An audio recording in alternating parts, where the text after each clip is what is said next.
orange. Son histoire remonte à plus de 8000 ans.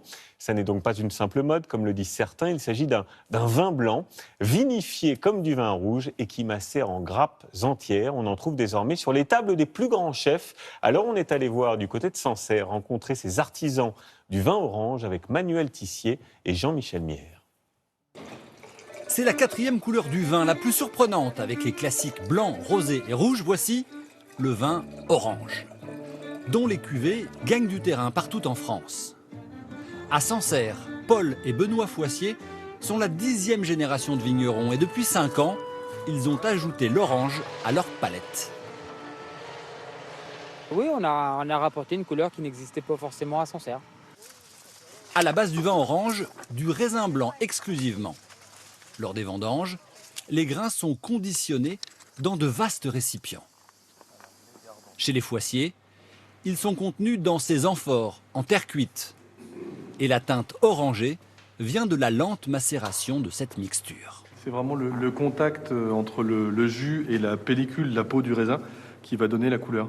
Et si vous regardez déjà, les baies de raisin se sont déjà dégradées par rapport à leur état primitif quand on les a récoltées.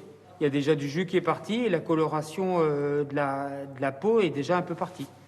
La macération peut durer jusqu'à 2 ans.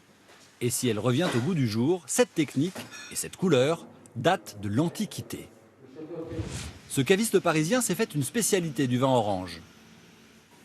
Très joli, vous voyez la superbe couleur que ça a. Pour une quinzaine d'euros la bouteille, les clients s'offrent aussi une leçon d'histoire et de géographie.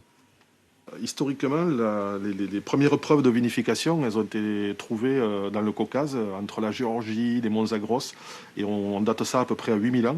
Et ils se sont répandus à travers toute l'Europe, probablement par la Grèce, ensuite les pays de l'Est, Slovénie, Serbie, des choses comme ça, et ensuite Italie, nord de l'Italie. Et ensuite, ça a commencé à se diffuser parce que c'est des vins qui ont un très grand intérêt œnologique et gustatif, en fait. Des qualités gustatives qui n'ont pas échappé à Julien Médard. Ce chef, nouvellement étoilé, a fait du vin orange l'un des piliers de sa cave.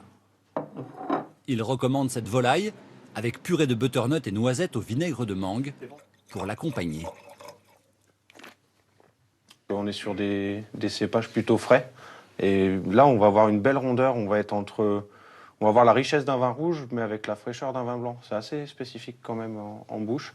Et ça amène quelque chose d'assez gourmand.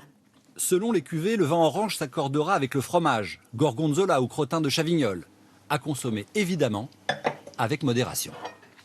Évidemment, avec